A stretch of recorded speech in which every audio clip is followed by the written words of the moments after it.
Bonjour à toutes et à tous, bienvenue à ce webinaire organisé dans le cadre du programme EVE.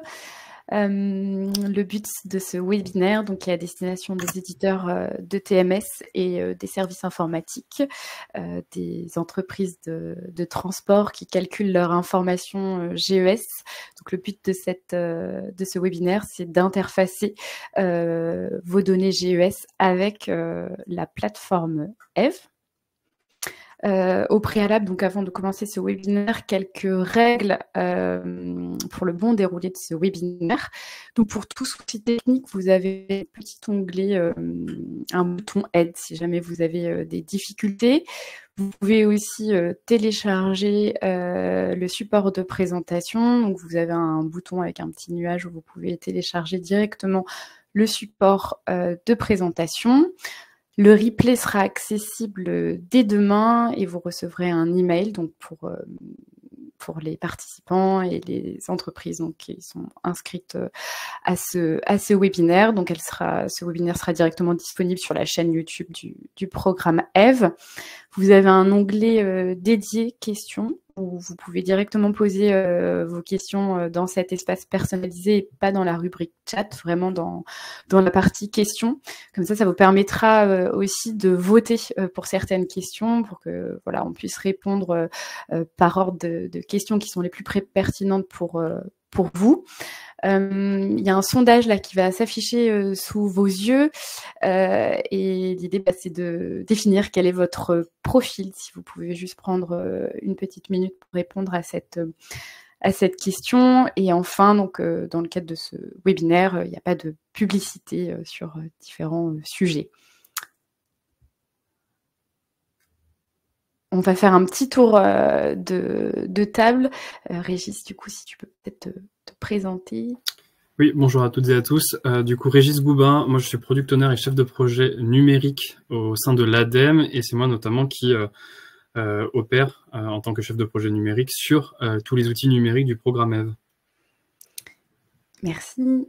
Et donc moi, Mathilde Auger, je travaille au sein d'EcoCO2 et donc je m'occupe d'échanger avec les entreprises, les transporteurs, les commissionnaires et les chargeurs pour que vous puissiez compléter, renseigner vos données environnementales et la partie information GES directement sur cette plateforme. Alors, l'ordre du jour, donc, va y avoir une présentation de cet outil. Et dans un deuxième temps, on va parler plus particulièrement donc, de cet interfaçage de données GES, donc avec Régis. Et il fera également une démo technique sur cette API. Et ensuite, il y aura un temps d'échange donc de questions-réponses. Donc sur le sujet, pour vous présenter brièvement la plateforme d'échange de données environnementales, donc cette plateforme, elle est à destination des transporteurs, des commissionnaires et des chargeurs, que vous soyez engagés ou non dans le cadre du programme EVE. Cette plateforme, elle est accessible du coup à tous à partir du moment où vous faites bien partie d'un des trois profils, et elle vous permet donc du coup d'échanger de la donnée environnementale. Donc, il y a deux sujets qu'on va voir après. Donc, une partie indicateur et une partie information GES. Et cette plateforme, elle est directement accessible sur le site du programme, donc evtransportlogistique.fr. Et vous pouvez vous inscrire donc gratuitement sur cette plateforme. À nouveau, que vous soyez engagé ou non dans le cadre du programme EVE, cette plateforme, elle est accessible du coup à tous. Donc, au sein de cette plateforme, vous allez pouvoir vous connecter via un espace unique, renseigner un certain nombre d'indicateurs clés. Et l'idée, c'est de mettre en avant ce que l'entreprise, que le transporteur, le commissionnaire ou chargeur fait en matière environnementale dans le secteur du transport. Et donc, cette plateforme, à nouveau, elle est accessible et gratuite pour tous les acteurs du secteur du transport. Et c'est une solution, du coup, qui est sécurisée pour garantir la confidentialité des données et les données peuvent être échangées sur base de consentement, donc libre à chaque entreprise de partager ou non un certain nombre d'indicateurs. Donc côté donneur d'ordre, elle permet d'analyser et suivre la performance de vos prestataires de transport via des indicateurs environnementaux. Donc ça, c'est un premier sujet. Et le deuxième sujet qui va être lié à l'information GES, et c'est ce qui nous réunit aussi plus particulièrement aujourd'hui. Mais en tant que donneur d'ordre, du coup, vous allez pouvoir avoir une meilleure compréhension du calcul GES pour intégrer aussi donc de nouveaux critères responsables sur cette partie achat-transport. Et côté prestataire de transport, c'est de vous conformer à l'information GES sur ces sujets de déclaration, de calcul et de déclaration des émissions de GES que vous effectuez à l'occasion des ordres de transport pour vos chargeurs et de mettre en valeur votre engagement environnemental et votre performance au niveau environnemental et énergétique. Donc le but de cette plateforme, c'est vraiment de faciliter l'échange entre les trois acteurs, d'avoir un seul et même outil, d'identifier des actions d'amélioration, des collaborations du coup entre les prestataires de transport et les donneurs d'ordre et d'harmoniser la communication entre toutes les parties prenantes. Donc, quand une entreprise s'inscrit sur la plateforme, elle va avoir un tableau de bord que vous avez sous les yeux. Et donc, dans la partie en vert, dossier d'engagement et dossier de labellisation, si jamais l'entreprise est engagée, que ce soit sur Objectif CO2, FRED 21 ou FCOM, donc qui sont les dispositifs à destination des transporteurs, des commissionnaires ou des chargeurs, vous allez retrouver directement votre engagement ici dans la partie dossier d'engagement ou dossier de labellisation. Et là, on va plutôt s'intéresser sur la partie en bas à droite, échange de données environnementales, qui permet, donc comme son nom l'indique, mais de partager, d'échanger de la donnée entre les transporteurs, les commissionnaires et les chargeurs. Donc, d'un côté, vous avez votre engagement si jamais vous êtes engagé dans un dispositif, et de l'autre, la partie échange de données environnementales. Donc, que vous soyez transporteur, commissionnaire ou chargeur, vous pouvez remplir donc une partie indicateur qui permet de vous mettre en avant sur ce que vous faites au niveau environnemental de manière globale.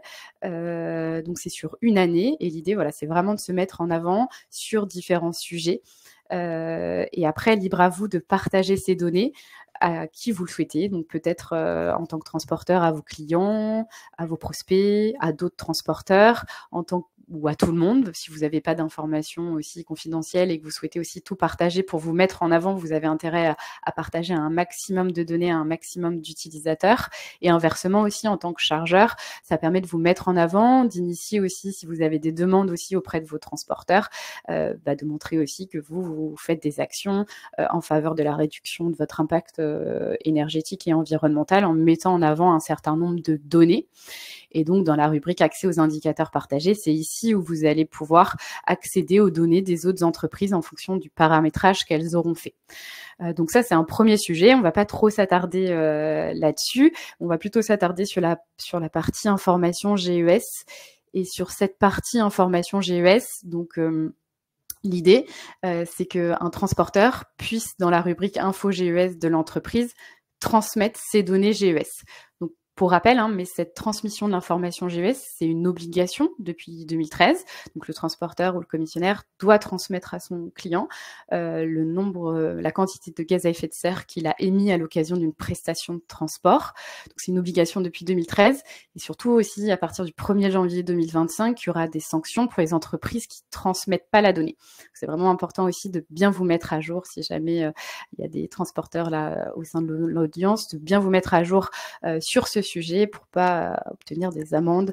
Ce serait un petit peu dommage. Donc, si vous calculez déjà l'information GES, là, le but aussi de ce webinaire, c'est de vous présenter pour la création d'une API. Si vous calculez déjà l'information GES, qui est une API du coup qui vient de récupérer automatiquement votre donnée GES et qu'elle s'inscrive sur la plateforme et qu'elle soit transmise directement via cette plateforme. Donc ça, c'est Régis qui va vous présenter toute cette partie plus en détail. Et la partie information GES des prestataires. Donc cette rubrique, il n'y a que cette rubrique qui s'affiche pour les chargeurs, puisque les chargeurs n'ont pas à transmettre leurs émissions de GES, mais ils collectent seulement l'information GES. Et si vous, en tant que prestataire de transport, vous faites de l'affrètement, vous pouvez aussi obtenir dans la rubrique info GES des prestataires les émissions de GES des entreprises avec lesquelles vous avez travaillé, qui vous ont transmis leurs émissions directement via cet outil. Voilà, la partie information GES, c'est vraiment pour répondre à ce sujet réglementaire. Et là, l'idée, c'est de vous présenter cette automatisation, comme vous calculez déjà vos émissions de GES, de vous présenter comment l'API fonctionne entre la plateforme et votre outil calculateur. Donc avant de rentrer peut-être un petit peu plus dans le détail et d'avoir une démonstration par Régis, on vous pose un certain nombre de questions, d'informations à compléter pour vos émissions GES sur la plateforme. Donc, la saisie des données, la transmission de l'information GES, elle se fait au mois sur la plateforme. Donc, l'idée, c'est que en tant que prestataire de transport, vous indiquez, par exemple, sur le mois de juin 2024, donc voilà, vous indiquez le mois, l'année, vous indiquez la raison sociale, donc vous, en tant que prestataire de transport, quelle est l'entité de transport qui a fait l'opération de transport? Donc, si vous êtes un groupe et que vous avez différentes entités, c'est d'identifier la bonne entité qui a fait l'opération de transport pour votre client chargeur, d'identifier votre client.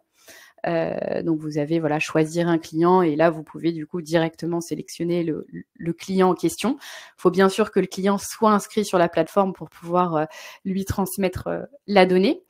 Et ensuite, on vous pose des questions sur l'activité en elle-même, sur le mois, donc par exemple de juin 2024, les prestations de transport qui sont concernées. Donc les prestations de transport qui sont concernées, on va vous demander, est-ce que les émissions de GES que vous allez transmettre à votre client, par exemple sur le mois de juin 2024, est-ce que ça concerne la totalité des prestations qui ont été réalisées sur cette période, par exemple ? Ou est-ce que c'est, je sais pas, mais un périmètre plus restreint? Et en l'occurrence, si c'est un périmètre plus restreint, de bien préciser dans la rubrique description des prestations réalisées que ça correspond pas à tout le mois 2024, mais juste à un sujet, un périmètre plus défini. Ensuite, vous allez identifier le mode de transport, donc mode de transport routier, ferroviaire, fluvial, maritime, aérien. Donc, si éventuellement vous avez plusieurs modes de transport, vous allez indiquer les différents modes de transport. La rubrique activité de plateforme, ça c'est ce qui correspond en fait à la norme ISO 14083, qui est une norme donc internationale, c'est une norme ISO qui du coup inclut la partie émission de GES sur la partie transport, mais aussi la partie émission de GES sur la partie plateforme, si la marchandise, du coup, est passée par une plateforme. Donc ça, c'est pas obligatoire dans le cadre de l'information GES, mais là, on est en conformité, du coup, avec la norme ISO 14083, et donc on vous pose la question si y a eu une partie activité de plateforme. Et ensuite, on vous questionne sur la source d'énergie qui a été utilisée. Donc, est-ce que c'était du gasoil, du B30, du GNC, etc. Et donc là, vous pouvez indiquer quel type d'énergie vous avez utilisé pour effectuer du coup cette activité pour votre client sur le mois. Et ensuite, donc vous avez la partie donc vraiment purement activité de transport et activité de plateforme en parallèle. Donc bon, je vais plus détailler la partie activité de transport, mais c'est la même chose transposée ensuite à la partie activité de plateforme. Donc sur la partie activité de transport, on vous demande quelles sont les émissions de GES totales. Donc vous avez calculé grâce à votre outil calculateur via votre TMS ou un calcul en interne que vous avez développé pour votre client sur le mois donc de juin 2024, vous émettez tant de gaz à effet de serre. Donc là, on vous pose la question, l'exemple, par exemple, qui est présenté ici, vous aviez utilisé 2 modes, du routier et du ferroviaire, et donc c'est d'indiquer sur le mode routier et ferroviaire, sur le mois de juin 2024, vos émissions totales de GES. Ensuite, c'est décliné, mais pareil, ça c'est plus ce qui correspond donc à la norme ISO 14083, parce que la seule obligation dans le cadre, en tout cas, de l'info GES réglementaire franco-française, c'est de renseigner les émissions de GES totales. Mais dans le cadre de la norme ISO 14083, on vous demande de compléter aussi les émissions de GES sur la partie exploitation, l'activité de transport, Si éventuellement, donc là qui va s'exprimer plutôt en tonnes kilomètres, et si vous utilisez si vous utilisez une unité alternative pour les activités de transport, vous pouvez le renseigner. Si vous utilisez d'autres unités alternatives, vous pouvez l'indiquer aussi ici, et auquel cas vous pouvez indiquer votre activité de transport en unité du coup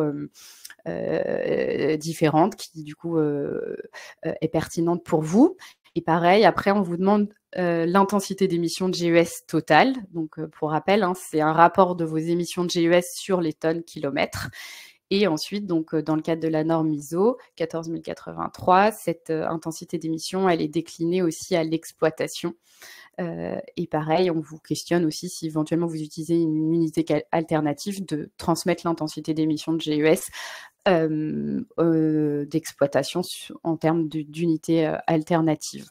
Donc la partie activité de plateforme, ça se décline de la même manière, donc je ne vais pas reprendre les mêmes termes. Et donc là, le but vraiment, cette saisie, actuellement, elle était manuelle, donc il fallait indiquer manuellement le mois, l'année, d'identifier son client chargeur, d'identifier différents éléments et les émissions de GES. Et là, l'idée, c'est vraiment d'automatiser et de vous présenter cette automatisation via une API pour partager au plus grand nombre ces émissions de GES pour chaque client. Et là, du coup, je vais laisser la main à Régis qui va vous présenter cette seconde partie. Merci Mathilde. L'idée du coup du webinaire, c'était aussi d'apporter un point de vue technique pour apporter surtout des réponses aux éditeurs de TMS ou de TMS internes, enfin externes ou internes, pour leur indiquer comment, en tout cas, s'interfacer avec cette plateforme.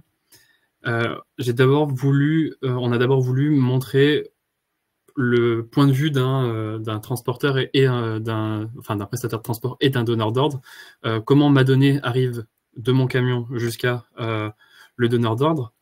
Déjà, il y a les prestations de transport qui sont réalisées par le moyen de transport et qui sont transmises directement dans le TMS.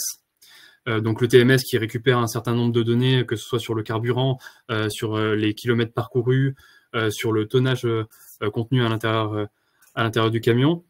Donc un ensemble de données de calcul qui sont faits au niveau du TMS. Bien sûr, étant donné que nous avons une granularité, en tout cas nous, au mois, c'est-à-dire que on ne souhaite pas recevoir de la part des prestataires de transport une information au chaînon de transport, donc vraiment à la prestation, ce qui est transmis à l'intérieur de la plateforme d'échange de données du programme EVE, ce sont des informations par client et par mois.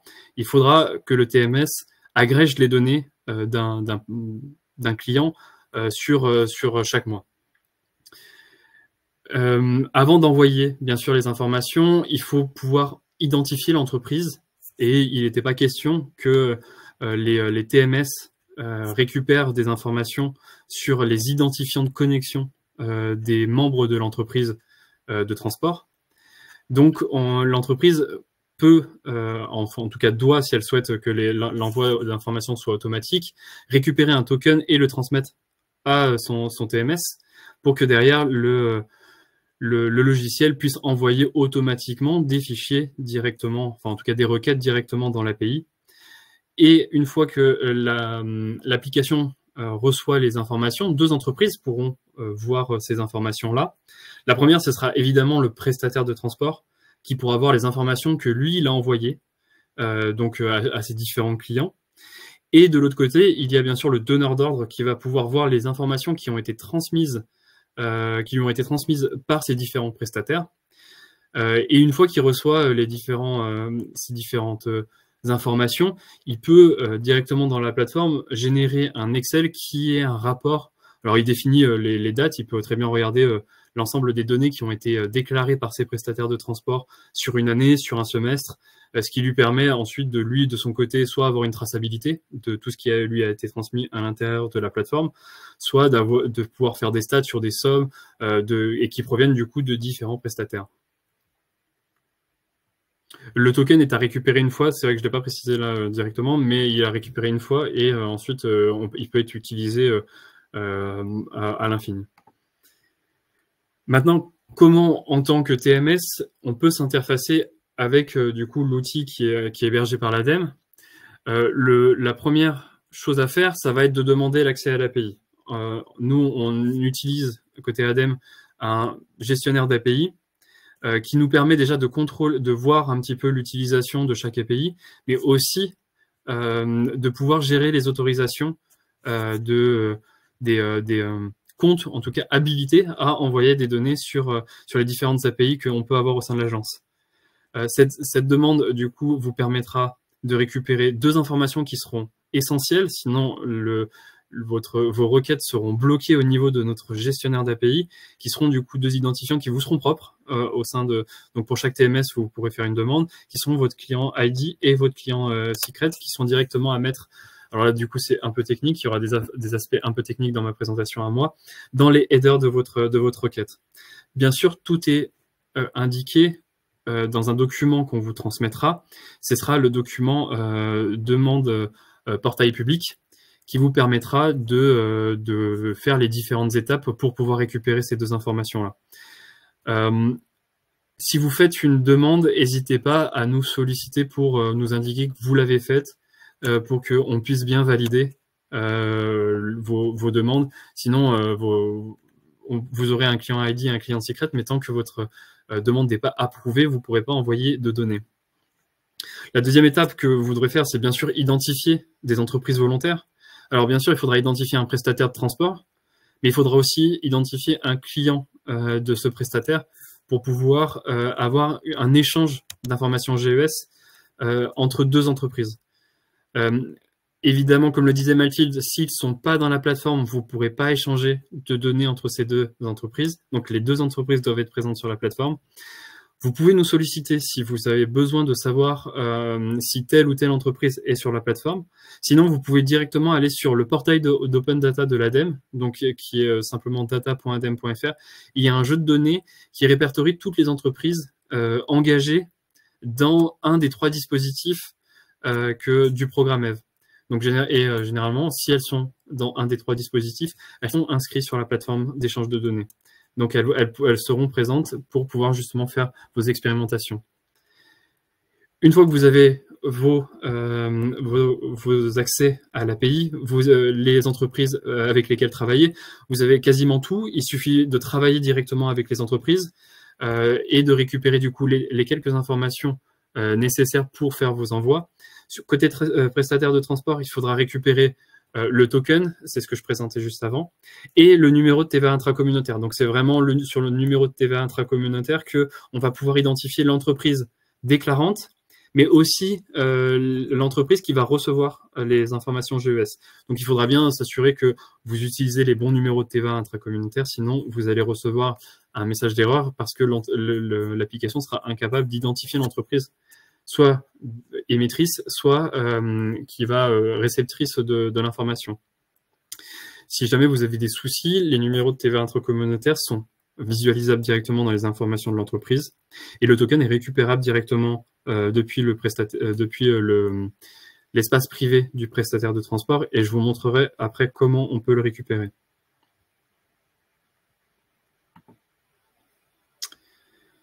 Bien sûr, il y a des règles quand même à suivre pour vos requêtes. Vous ne pouvez pas envoyer simplement des données brutes ou des données non structurées. Donc, on vous fournira aussi les spécifications fonctionnelles détaillées de l'API qui vous indiqueront l'ensemble des informations que vous pouvez utiliser, lesquelles sont obligatoires et lesquelles ne le sont pas. Ça vous indiquera aussi un exemple pour qu'on puisse vous fournir une illustration d'une requête type qui peut être envoyée à l'application. Et bien sûr, on a voulu cette API aussi pédagogique. Donc, il y aura aussi l'ensemble des messages d'erreur que vous pourrez recevoir en tant que réponse. Chaque message est relativement explicite pour que vous puissiez identifier quel champ est soit pas renseigné, soit mal renseigné, soit quelle erreur il y a à l'intérieur de votre déclaration. Du coup, je vous propose que je fasse une démo avant qu'on passe aux questions.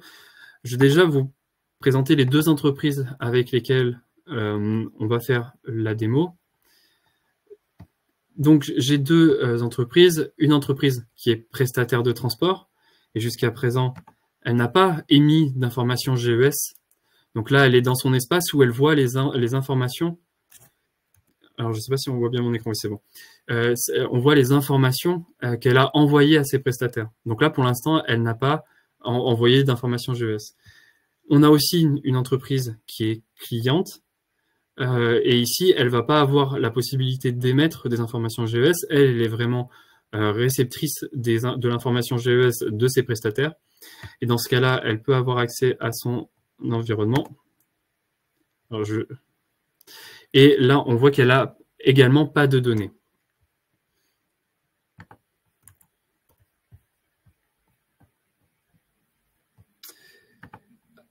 Alors, c'est toujours compliqué de présenter du code en webinaire. Je vais tout de même le faire et passer rapidement, simplement pour vous illustrer un petit peu ce que je vais envoyer et le type de réponse qu'on va avoir. Là, ce que je vous présente, c'est exactement les fichiers qu'on va vous transmettre comme illustration. Donc, ce seront vraiment les fichiers exemples sur lesquels vous pourrez vous appuyer.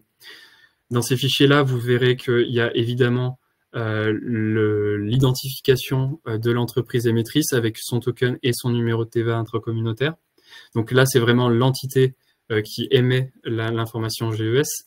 Et ensuite, on a une liste d'informations GES. Donc dans l'exemple, volontairement, on en a une première qui va être transmise de l'entreprise prestataire vers l'entreprise client.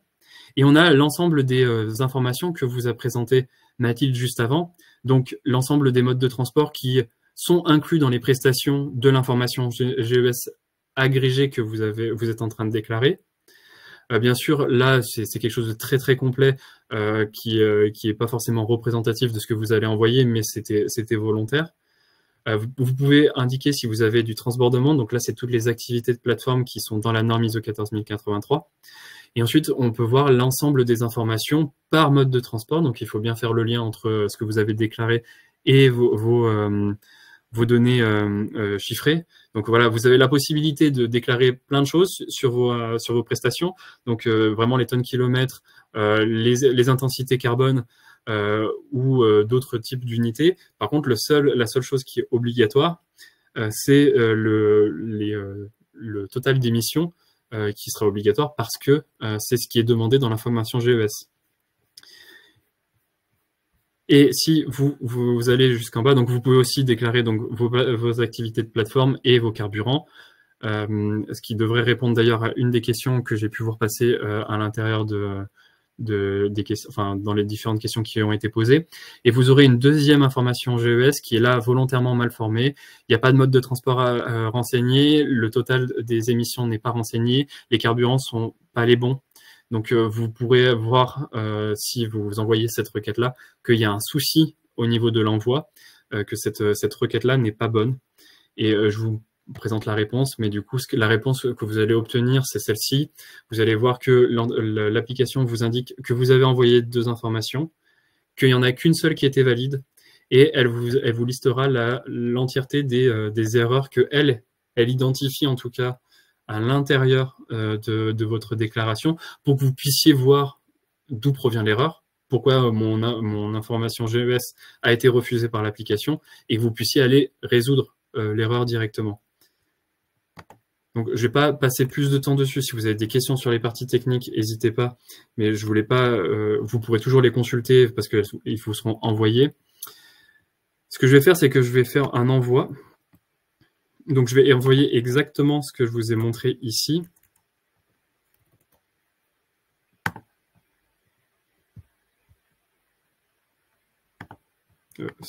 Celle-ci. Dis-moi, Mathilde, si on me voit bien mon écran, c'est bon? Oui, on voit bien ton écran. Et donc, désormais, dans les deux comptes que j'ai, dans les deux entreprises, j'ai mon entreprise prestataire qui peut voir maintenant qu'il a bien déclaré une information GES à cette entreprise-là.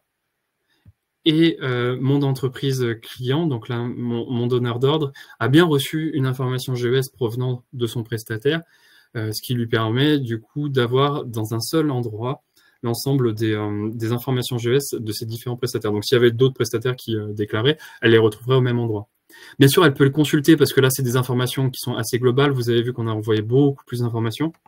Donc, si elle vient consulter, elle va pouvoir voir les différentes informations qui ont été saisies par le prestataire.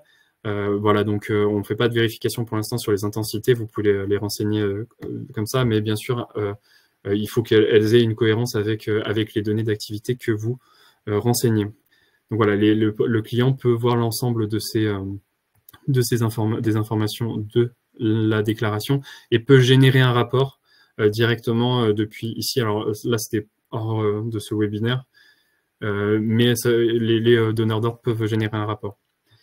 Juste pour terminer, et après on pourra passer aux questions, comment récupérer un token, au moins que vous puissiez le voir si vous avez besoin d'accompagner aussi vos entreprises, les entreprises avec lesquelles vous travaillez.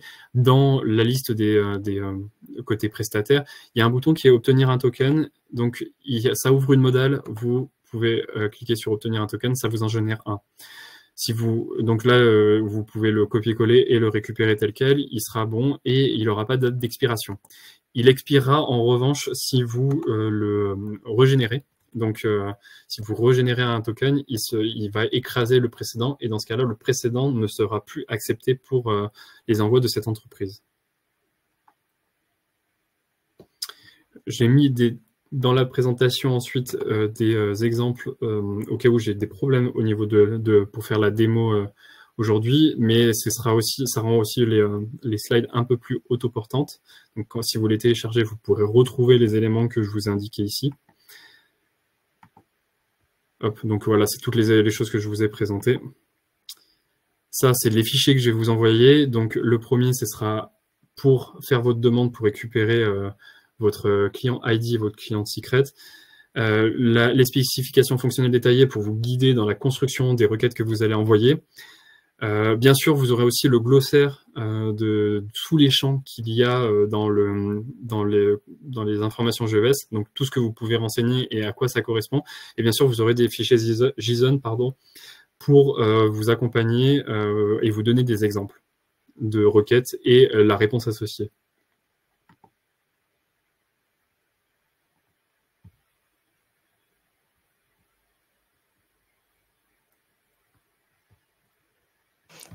Merci Régis, j'étais en train de répondre à certaines questions, mais on va peut-être les prendre aussi une par une pour celles qui n'ont pas obtenu de réponse.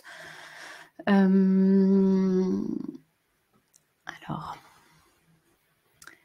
donc là, une des dernières questions, c'était les expéditeurs ou destinataires qui ne sont pas des donneurs d'ordre des transports nous demandent la transmission des GES. Compliqué, non?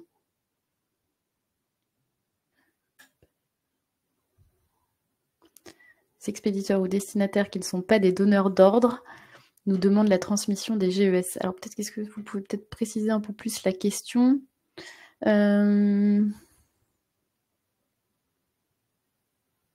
Si notre outil nous permet de sortir par client les infos GES pour chaque client, devons-nous obligatoirement utiliser la plateforme F Transport en plus? Alors, il n'y a pas d'obligation d'utilisation de la plateforme EVE. En fait, la transmission de l'information GES, il n'y a pas de canal qui est privilégié. En revanche, on vous recommande d'utiliser cette plateforme, notamment pour centraliser et pour pouvoir traiter aussi plus facilement les émissions de gaz à effet de serre. En fait, quand vous transmettez par exemple l'information GES seulement, entre guillemets, via les factures, en fait, c'est compliqué pour le donneur d'ordre de collecter cette donnée et de traiter la donnée. Donc, l'avantage en fait là d'utiliser cette plateforme, c'est de pouvoir en fait extraire ensuite un fichier Excel où il y aurait à chaque fois donc une ligne par prestataire de transport avec leurs émissions de GES. Donc, ce qui permet par la suite du coup de pouvoir traiter la donnée.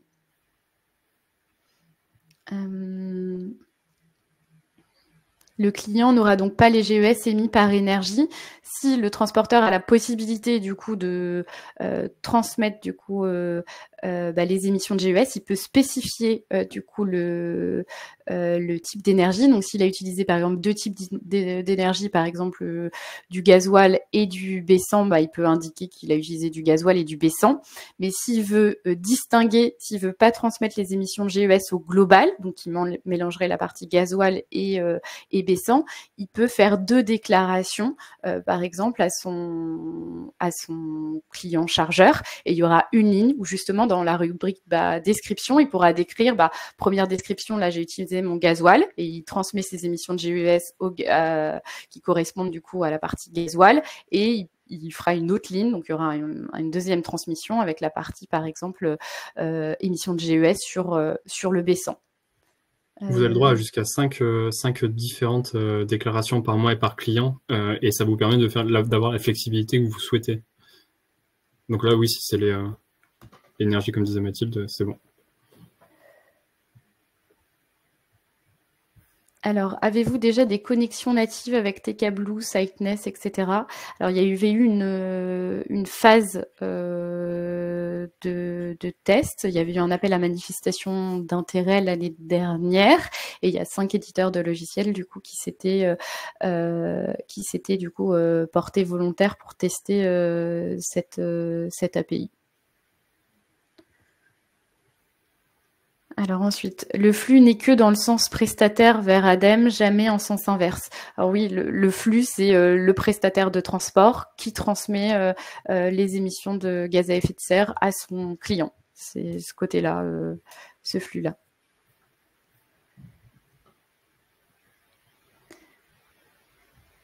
Je sais pas, Régis, si il y a des questions. Ouais, je vois qu'il y a une réponse qui a 3 up.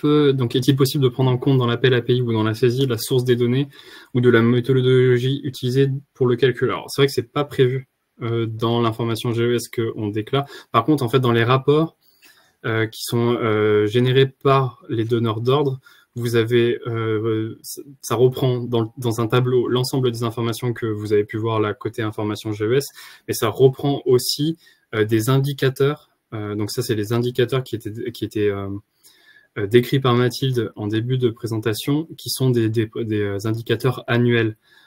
Plutôt que de déclarer dans chaque information GES le type la méthode de calcul et la source de données utilisée par le prestataire de transport, c'est déclaré une seule fois par le prestataire de transport et c'est récupéré dans ce rapport-là. Je ne sais pas si tu veux rajouter quelque chose, Mathilde, là-dessus, mais voilà, vous allez, si vous utilisez des méthodes externes, enfin des méthodologies externes ou autres, vous pouvez le préciser dans ces indicateurs. Ensuite, il y avait une question, mais tu avais peut-être répondu, mais le token a-t-il une durée de validité? Si oui, laquelle? Non, il n'a pas de durée de validité, sauf si vous en régénérez un. Donc, c'est vraiment un token qui... la génération, c'est vraiment génère et remplace le précédent. Donc, si le prestataire de transport fait une manip pour régénérer, potentiellement, vous pouvez avoir des erreurs parce que le token sera invalidé, le token précédent sera invalidé. Donc, dites bien à vos entreprises de ne pas régénérer le token si ils vous l'ont transmis.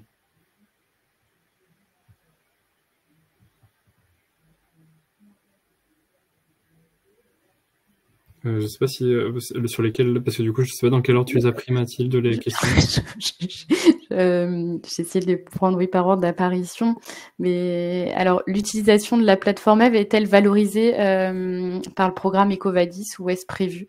Donc dans le cadre d'EcoVadis, je crois qu'il y a une partie. En effet, si une entreprise, alors c'est pas lié à cette partie échange de données, mais c'est plus sur un engagement du coup d'une entreprise qui serait engagée dans un dispositif. Mais là, du coup, il faut plutôt se tourner sur la partie EcoVadis.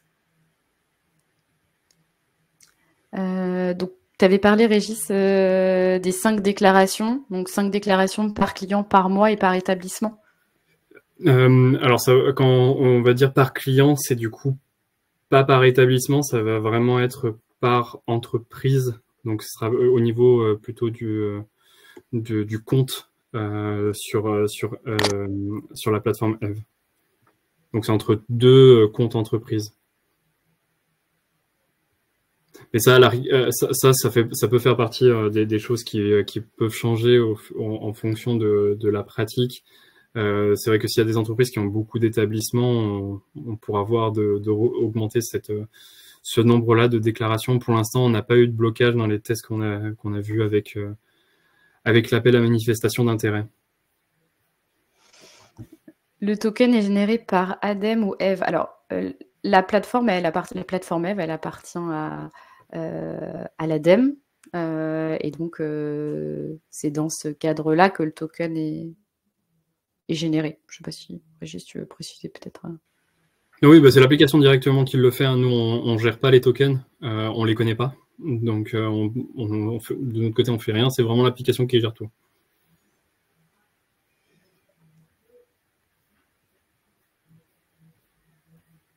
Alors, est-ce que les donneurs d'ordre auront à disposition l'API pour récupérer de manière automatique les déclarations GES qui ont été faites pour leur compte? Alors, l'API, c'est vraiment pour automatiser l'envoi. Pour les donneurs d'ordre, ils peuvent directement se connecter. Il n'y a pas de gain à avoir une API pour eux, sauf si ils veulent les intégrer à l'intérieur de leur logiciel à eux, mais ils peuvent très bien générer des rapports. Donc, s'ils souhaitent les intégrer, ils peuvent très bien récupérer les rapports. C'est un fichier Excel qui contient l'ensemble des données qui ont été déclarées par les prestataires auxquels ils ont eu recours. Est-ce qu'un éditeur de TMS chargeur peut récupérer les émissions de GES des missions que le chargeur confie à ses partenaires transporteurs? Donc ça voudrait dire... Est-ce qu'un éditeur... Ah oui, du coup, c'est un peu la même question. Alors, pour l'instant, c'est pas prévu. Là, c'est vraiment... L'API est vraiment à destination des prestataires de transport pour automatiser, avoir en tout cas une solution qui permet d'automatiser la transmission de l'information GES. Pour la partie chargeur, du coup, encore une fois, les rapports, alors là, c'est vrai qu'on les a pas présentés, mais les rapports sont une base qui permet de récupérer l'ensemble des informations qui sont présentes dans la plateforme. Il n'y a pas d'API à proprement parler, vous pouvez pas les récupérer directement sans que l'entreprise génère un rapport. Nos clients sont des pharmacies et des hôpitaux. L'outil Eve a-t-il un intérêt? Alors, donc en tant que transporteur, si vos clients sont des pharmacies et des hôpitaux, donc vous avez l'obligation aussi de leur transmettre leurs émissions de gaz à effet de serre. Ils peuvent s'inscrire du coup sur la plateforme Eve. Après, les pharmacies, c'est aussi des toutes petites structures. Donc, est-ce qu'elles vont vouloir s'inscrire sur la plateforme? C'est peut-être un peu plus complexe aussi que des différents types de chargeurs, mais ils pourraient très bien s'inscrire sur la plateforme et collecter cette donnée. C'est peut-être plus facile aussi que les hôpitaux se connectent sur la plateforme. Mais en tout cas, c'est le but de la plateforme, c'est de transmettre aussi à vos clients vos émissions de gaz à effet de serre. Je vois une question qu'on a oubliée au milieu. Bonjour, nous sommes une société chargeur utilisant un TMS Shiptify qui est connecté en API Ecotransit, mais pas pour l'intégralité des opérations. Si on utilise cette API, pousser les datas vers l'ADEME, est-ce que j'aurai la main pour ajouter ce qui manque manuellement? Oui. Oui, vous pouvez. Enfin, en tout cas, historiquement, c'est uniquement manuel qu'on pouvait déclarer l'information GES, ce qui pouvait être un frein en fait à l'utilisation de cette fonctionnalité, d'où le fait qu'on ait créé cette API qui permet d'automatiser ça, vu que les TMS obtiennent déjà les informations. S'il y a des choses qui manquent, vous pouvez les ajouter à la main. Et du coup, vous pourrez le préciser dans la déclaration en disant que du coup, ça, c'est tout ce qui n'est pas dans, par exemple, la partie dans votre TMS initial. Donc, c'est tout ce qui est hors de ce scope-là.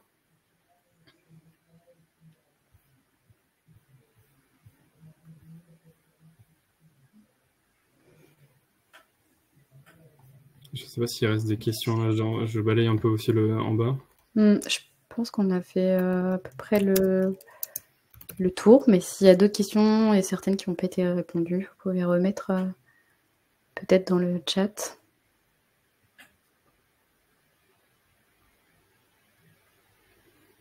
Oui, s'il y en a deux. Là, il y en a plusieurs. Peut-on avoir un compte maître pour regrouper toutes nos sociétés?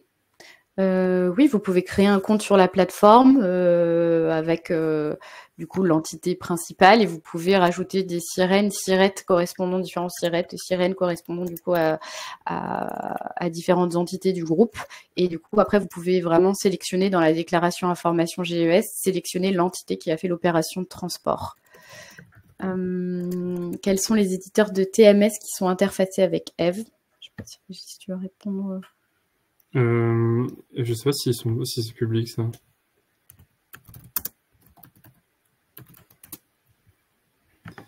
Oui, il y avait un article. Oui, du coup, oui, ça avait été déclaré. Donc, oui, il y en avait 3 en tout cas avec lesquels on avait travaillé dans le cadre de l'AMI. Il y avait Dashdog, Deki, TK Blue, Sinari et Whoop. Plutôt Whoopit d'ailleurs. Voilà, on a fait des expérimentations avec certains d'entre eux qui sont plus ou moins avancés. Là, l'idée, c'est de pouvoir aussi ouvrir cette possibilité-là à d'autres TMS qui pourront venir s'interfacer avec notre plateforme. Après, on parle sur les transports facturés aux clients. Je ne sais pas trop dans quel cas c'est, mais la déclaration des émissions de gaz à effet de serre, du coup, elle se fait par rapport aux heures de transport que vous avez effectuées pour votre client. Et ensuite, y a-t-il un référentiel expliquant les différents termes comme émissions d'exploitation totale, etc. Oui, quand du coup le transporteur se connecte donc dans la rubrique Info GES pour la déclaration de ses émissions de GES, il peut télécharger un glossaire et à chaque fois du coup dans le glossaire, il y a une définition de chaque terme et puis pour simplifier aussi parfois en direct quand le formulaire s'affiche, il y a des petits i d'information sur les données et quand l'entreprise passe sa story dessus, elle voit qu'est-ce que la définition du coup du terme en question. Mais oui, il y a un document qui est téléchargeable et d'ailleurs qui sera accessible, je crois, dans le dossier. Oui, il sera fourni. Après, si vous voulez des informations vraiment super détaillées, c'est la norme ISO 14083 qu'il faudra lire. Alors, le délai de déclaration, c'est vrai que je ne sais pas. C'est 2 mois. Alors, sauf si vous êtes mis d'accord avec votre chargeur, mais sinon, l'entreprise de transport, elle a 2 mois maximum pour transmettre les émissions de gaz à effet de serre.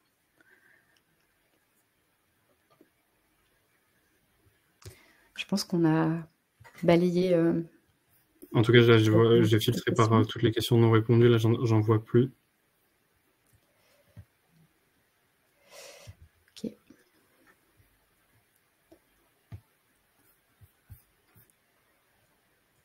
Je ne sais pas si vous avez encore. On peut attendre 2 minutes s'il y a d'autres dernières questions.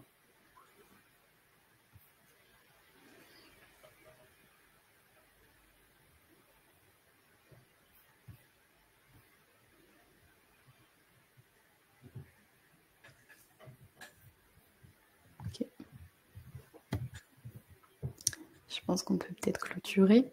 Ouais. Ah, si, il y a 2 questions qui viennent de paraître. La pertinence des éléments envoyés par les transporteurs sont discutables. Comment les traiter? Dans la rubrique aussi indicateurs, on demande aux transporteurs donc différentes informations, comme l'expliquait Régis, notamment donc sur les niveaux de transmission de la donnée. Et on leur demande aussi comment est-ce qu'ils calculent leur information GES, est-ce qu'ils ont un outil propre, est-ce qu'ils travaillent donc avec un éditeur de TMS, et si oui, quel est cet éditeur de logiciel. Va y avoir plusieurs éléments aussi qui vont permettre de rassurer entre guillemets le client chargeur sur les émissions de GES reçues par le transporteur, mais c'est aussi au chargeur de poser les questions quand il reçoit les émissions de gaz à effet de serre. Il peut aussi poser un certain nombre de questions directement à son transporteur. Bon, après on a organisé des réunions, des webinaires thématiques sur ce sujet information GES, et y en a une qui est dédiée aussi aux chargeurs. Donc éventuellement, peut-être que le mieux, c'est de participer aussi à ce type de réunion. Mais quand vous recevez en tant que chargeur les émissions de gaz à effet de serre, comment traiter la donnée, comment s'assurer aussi que cette donnée, elle est correcte, entre guillemets. Mais en tout cas, à l'heure actuelle, il n'y a pas de certification sur un calcul information GES. Si le délai n'est pas respecté, quid des sanctions? Ça va être plutôt lié aussi avec les sanctions qui vont arriver au 1er janvier 2025 pour les entreprises qui ne transmettent pas l'information GES. Donc ça, dans les mois à venir, on devrait avoir aussi plus d'informations sur les sanctions. Et du coup, il y aura des éléments qui vous seront éventuellement communiqués sur ces sujets. N'hésitez pas aussi à revenir si vous êtes accompagné dans le cadre du programme EVE via Objectif CO2, EFCOM ou Fred 21, mais à revenir aussi vers les chargés de mission si vous avez des questions aussi plus précises, ou sinon éventuellement à revenir vers nous par la suite aussi si vous avez des questions là-dessus. Si j'ai un client pour lequel des marchandises ont été transportées par 2 établissements, il faut que j'agrège les données des 2 établissements avant de les exporter dans EVE. Je peux répondre si tu veux. Alors là, oui, il y a 2 réponses. Soit oui, parce que actuellement on est à l'échelle du numéro de TVA intracommunautaire, donc c'est vraiment une granularité qui est proche qui est au niveau du SIREN, donc vraiment de l'entreprise. Donc là, vous avez soit la possibilité d'envoyer une seule information, et vous pouvez le préciser, soit sinon, vous avez toujours la possibilité d'envoyer plusieurs données par mois, et vous pouvez très bien préciser que si vous avez par exemple 2 établissements qui sont dans 2 régions différentes, dire qu'une déclaration par exemple est la déclaration d'Île-de-France et que l'autre est une déclaration du Grand Est, pour justement distinguer les deux. Là, ça va vraiment dépendre au cas par cas de si ça segmente vraiment l'activité, si c'est vraiment incompréhensible d'envoyer 2 informations, une seule information, pardon. Mais sinon, il y a ces 2 solutions-là qui peuvent être adoptées. Ok. Bon, je pense qu'on a fait le tour. N'hésitez pas, en tout cas, si jamais vous avez d'autres questions par la suite. Je pense qu'on va clôturer là le webinaire. Merci à tous pour votre participation. Et merci Régis aussi. On reste à votre disposition, du coup, si jamais vous avez des questions par la suite. Merci. Merci.